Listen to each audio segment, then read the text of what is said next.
चलिए जब मैंने यहाँ मल्टीप्लाई करा तो 82.80 आ गया, राइट। अब आप देखिए ऊपर 3 सिग्निफिकेंट फिगर्स हैं, नीचे 2 सिग्निफिकेंट फिगर्स हैं, तो आपके आंसर में क्या होना चाहिए, सिर्फ 2 सिग्निफिकेंट फिगर्स आनी चाहिए। जो आपका आंसर होगा उसके अंदर सिर्फ 2 सिग्निफिकेंट फिगर्स आनी चाहिए, ठीक है।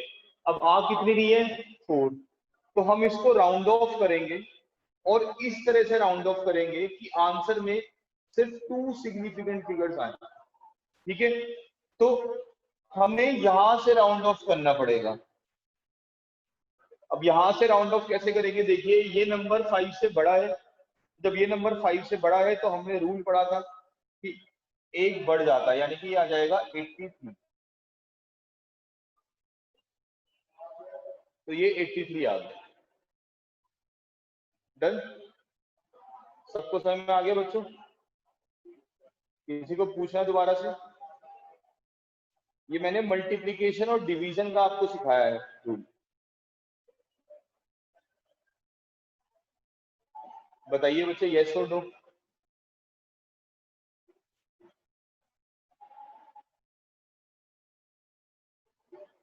देखिए एक एग्जांपल और ले लेते हैं, कोई प्रॉब्लम नहीं है, देखिएगा। जैसे हमने कहा यहाँ पे 70.2 है, इसको मल्टीप्लाई कर रहे हैं हम 3.00 से।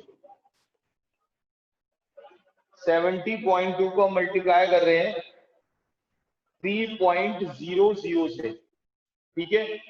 अब जब इसको इससे मल्टीप्लाई करेंगे तो ये आएगा 602100, और डेसिमल कहाँ लगेगा, डेसिमल लगेगा यहाँ पर, इस जगह पर डेसिमल लगेगा 210 के बाद। अब रूल ये कहता है कि जैसे इसके अंदर 3 सिग्निफिकेंट फिगर आ रही है, इसके अंदर भी 3 सिग्निफिकेंट फिगर आ रही है, तो हमारे पास कितनी मिनिमम सिग्निफिकेंट फिगर आ गई, 3। तो हम इसको इस तरह से राउंड ऑफ करेंगे कि मिनिमम सिग्निफिकेंट फिगर जो आए वो 3 आए। मिनिमम 3 है तो यानी कि हमें यहां तक राउंड ऑफ करना पड़ेगा, तो ये आ जाएगा 211, राइट, 211।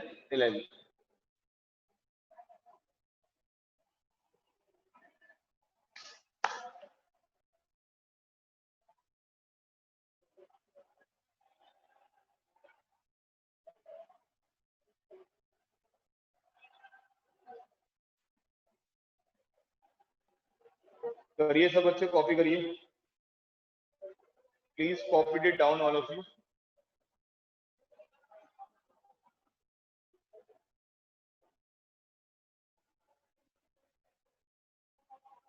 बच्चे मेरे से आप बाद में डिस्कस करना बेटा।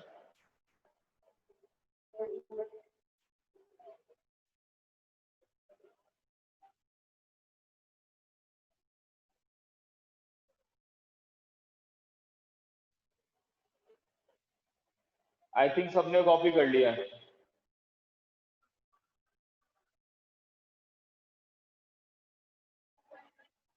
देखो एक बार दोबारा समझ लो, कोई प्रॉब्लम नहीं है। जैसे 70.2 है, इसको हमने मल्टीप्लाई करा 3.00 से, तो इसका आंसर ये आ गया। अब आप ये देखते हैं कि सिग्निफिकेंट फिगर कितनी है, यहाँ 3 है, यहाँ 3 है, तो मिनिमम 3 आ रही है, कम से कम 3 ही आ रही है, तो आपके आंसर में भी 3 आनी चाहिए। ये रूल है, बस खत्म, ठीक है। चलिए आगे देखते हैं।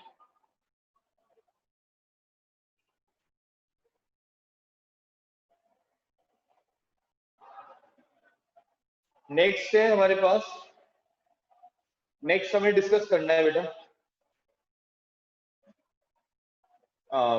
पैरेलक्स मेथड। नेक्स्ट हमें डिस्कस करना है पैरेलक्स मेथड।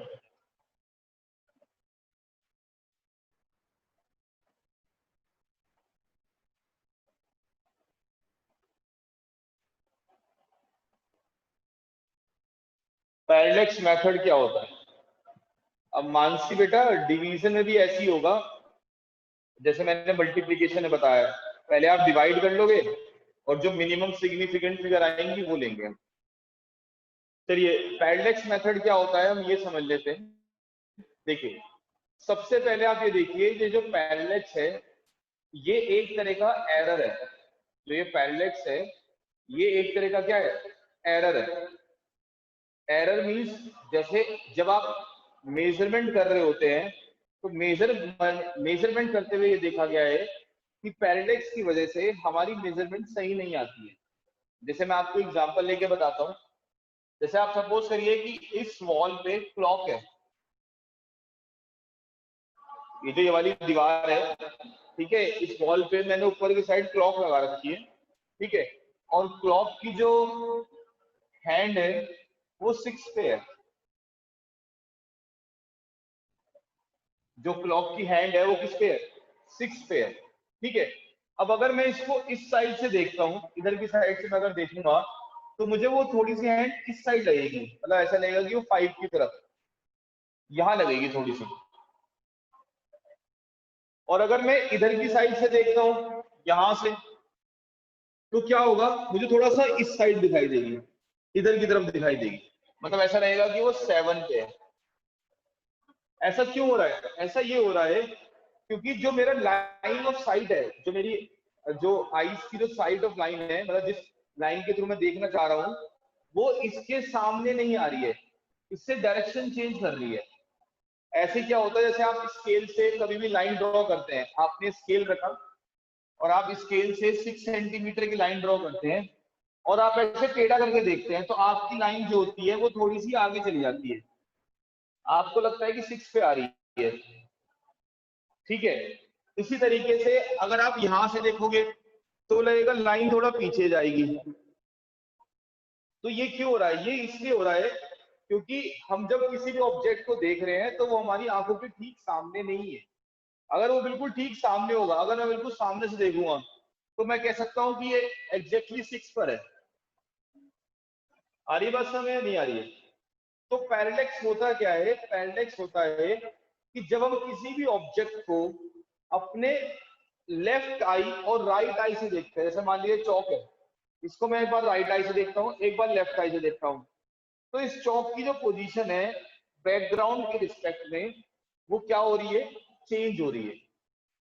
तो इस एरर को हम क्या बोलते हैं, पैरेलैक्स एरर, ठीक है। आई बात में या नहीं आई बच्चे, बताइए यस और नो।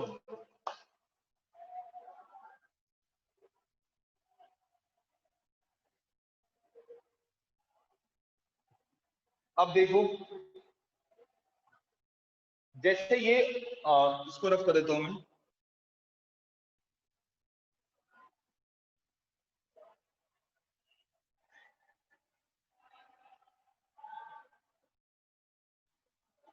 देखो जैसे ये हमारे पास एक ऑब्जेक्ट है, इस ऑब्जेक्ट को एक बार मैं लेफ्ट आई से व्यू कर रहा हूं और एक बार मैं राइट आई से व्यू कर रहा हूं, ठीक है। तो ये जो लेफ्ट आई और राइट आई से एंगल बनता है थीटा, इसको कहा जाता है पैरेलैक्स एंगल, पैरेलैक्स एंगल, ठीक है। और जो लेफ्ट और राइट आई के बीच का डिस्टेंस होता है इसको बेसिस कहा जाता है, बी, इट इज बेसिस, ये बेसिस कहलाता है। और ये जो यहां से लेकर यहां तक का डिस्टेंस है इसको हम बोलते हैं D, D is the distance of I from an object. अब अगर हमें एंगल फाइंड आउट करना है थीटा, थीटा को फाइंड आउट करने का फॉर्मूला होता है बी अपॉन डी। यहाँ बी क्या होता है, बेसिस, और डी क्या होता है, डिस्टेंस। किसका डिस्टेंस, उस ऑब्जेक्ट का, कहां से, लेफ्ट आई से या राइट आई से, ठीक है बच्चे, इतना समय आगे सबके। बताइए किसी को कोई डाउट है तो।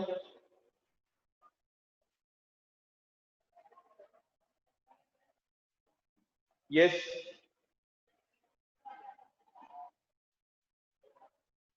दोबारा से समझाना है।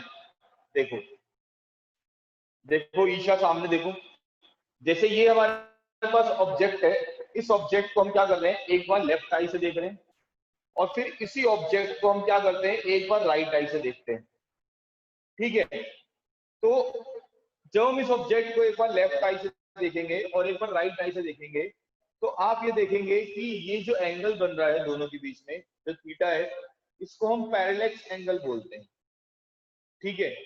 और जो लेफ्ट आई और राइट आई के बीच का डिस्टेंस होता है बी, इसको बेसिस कहा जाता है। क्या कहते हैं इसको?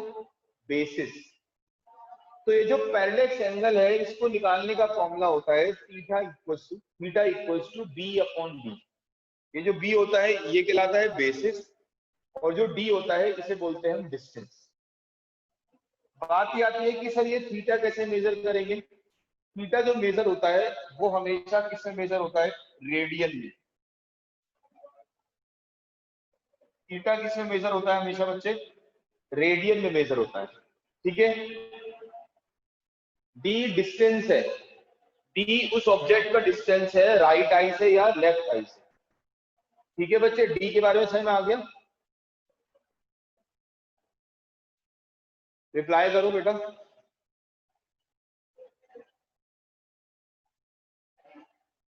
डी के बारे में क्लियर हुआ? यस तो नो?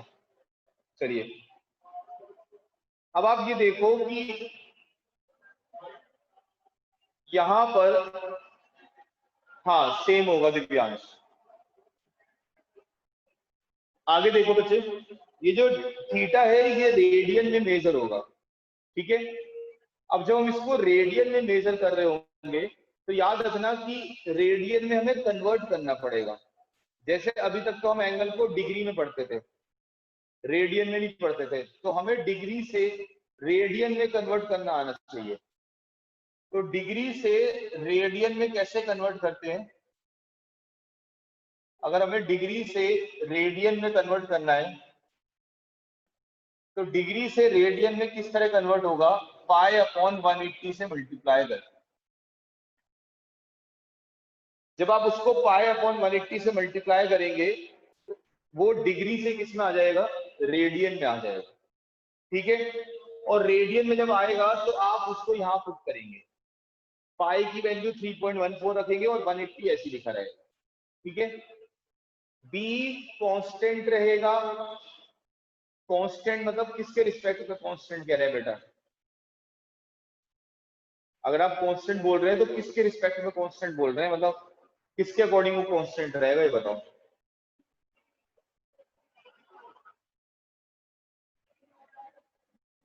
हाँ हाँ, वो तो कांस्टेंट होगा। इसके बाद देखिए, कभी कभी क्या होता है, एंगल डिग्री में ही गिवन होता, एंगल मिनट या सेकंड में गिवन होता है।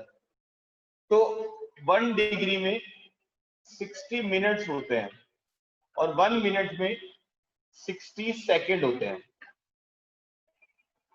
ये जो सिंगल डैश है इसको मिनट कहते हैं, और ये डबल डैश है इसको सेकंड कहा जाता है। तो 1 डिग्री में 60 मिनट्स होते हैं और 1 मिनट में 60 सेकंड्स होते हैं, ठीक है। ये सब कॉपी कर लीजिए बेटा, अपनी कॉपी में लिख लें इसे, जल्दी से लिख लीजिए बेटा सब।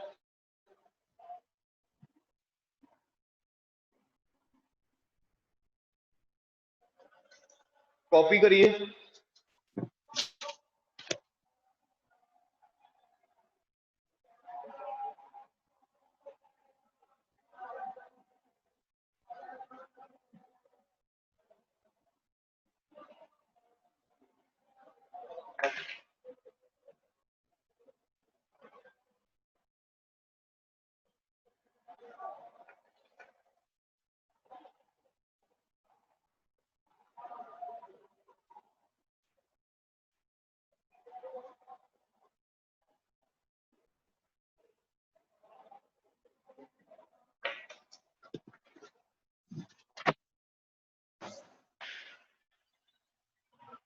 बेसिस के बारे में पूछ रहे हैं बच्चे।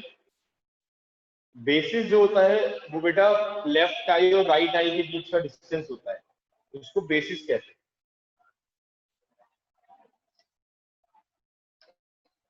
कॉपी करिए बेटे, अपने पे कॉपी में लिखिए सब।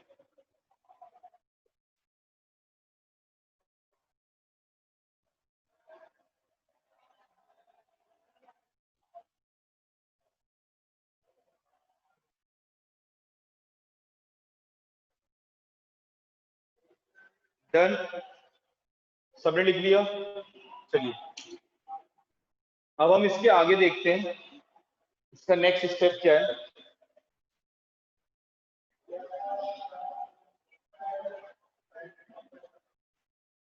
हमें क्या करना है, हमें पैरेलैक्स मेथड की हेल्प से, with the help of parallax method हमें डिस्टेंस फाइंड आउट करना है। एक स्टार का डिस्टेंस फाइंड आउट करना है फ्रॉम अर्थ। ठीक है, क्या हेडिंग है? हेडिंग होगी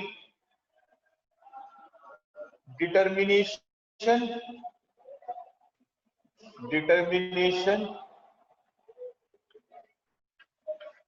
of distance of star from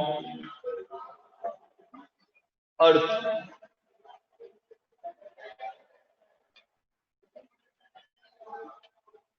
by parallax method।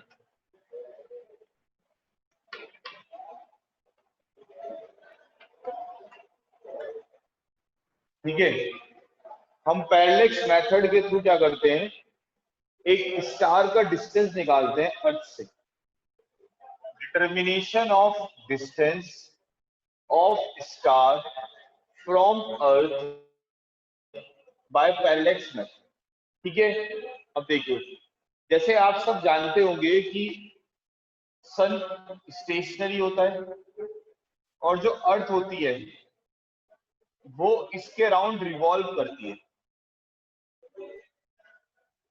ठीक है, earth revolve around the sun in an elliptical orbit. ठीक है, अब आप सपोज करिए कि आप अपने घर पर हैं, राइट, आप अपने घर पर हैं। ठीक है, अब आप घर से क्या कर रहे हैं, एक स्टार को देख रहे हैं, एक स्टार को व्यू कर रहे हैं, देख रहे हैं। किसकी हेल्प से? टेलीस्कोप की हेल्प से। टेलीस्कोप की हेल्प से हम क्या कर रहे हैं, एक स्टार को देख रहे हैं। कहां से? अपने घर से, मतलब अर्थ से। ठीक है, तो अर्थ से हम स्टार को देख रहे हैं। ठीक है, टेलीस्कोप की हेल्प से। तो जब हम टेलीस्कोप की हेल्प से स्टार को देखेंगे तो टेलीस्कोप क्या करेगा, आपको एक डिस्टेंस देगा वर्टिकल से, आपको एक डिस्टेंस देगा वर्टिकल से, जिसको हम बोलेंगे θ1। ठीक है, ये आपको किससे पता चलेगा θ1 एंगल?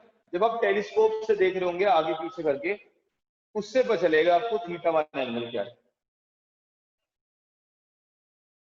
ठीक है, अब आप अपने घर पर ही हैं, बट आफ्टर 6 मंथ बाद, 6 महीने बाद क्या होगा, आप घर से ही, अपने घर से ही, लेकिन अर्थ कहां जा चुकी होगी, अर्थ यहां आ चुकी होगी, डायमेट्रिकली अपोजिट पॉइंट पे। क्योंकि 12 मंथ में क्या करते हैं, वो कंप्लीट रिवोल्यूशन कर लेती है।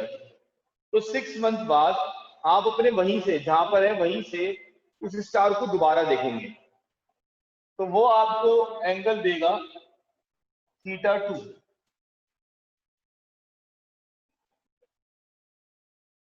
ठीक है, अब अगर ये θ1 है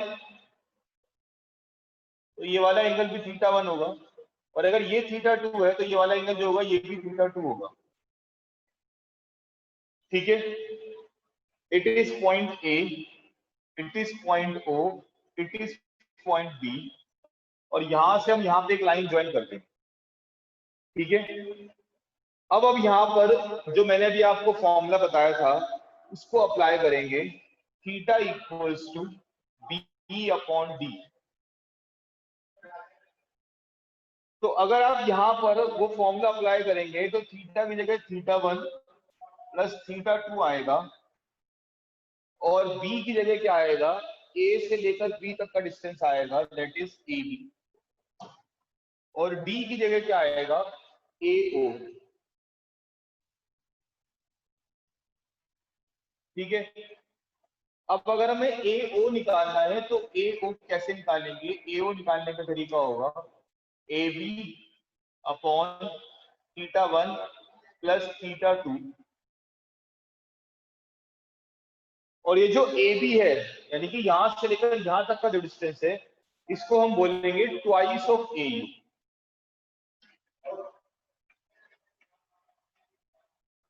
अपॉन θ1 प्लस θ2,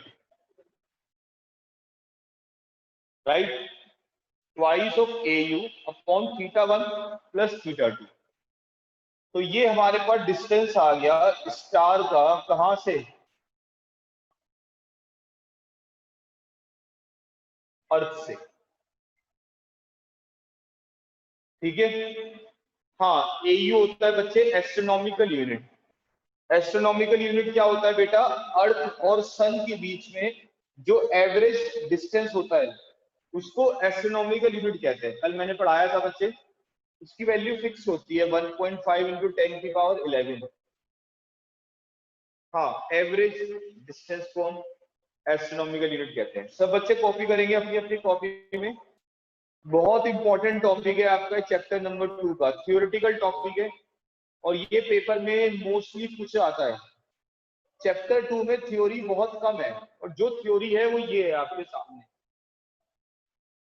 कॉपी करें बेटा सब।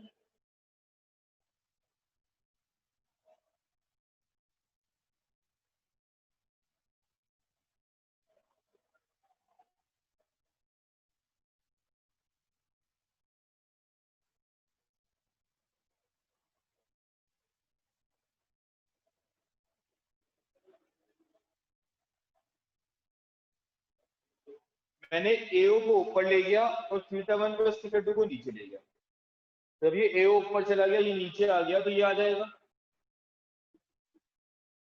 अब ये जो ए बी है इसको आप ट्वाइस ऑफ ए यू लिख देंगे, ठीक है ना। क्लियर, आगे समझ में आ गया बच्चे।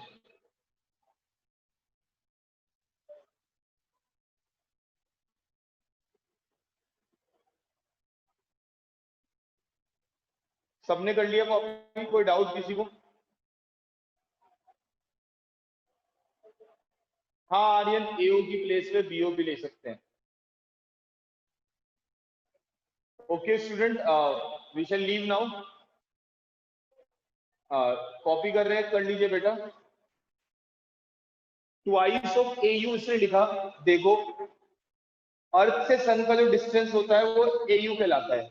अब ये डिस्टेंस दो बार कवर हो रहा है, एक इधर भी हो रहा है और एक इधर भी हो रहा है, इसलिए हमने ट्वाइस ऑफ ए यू लिखा।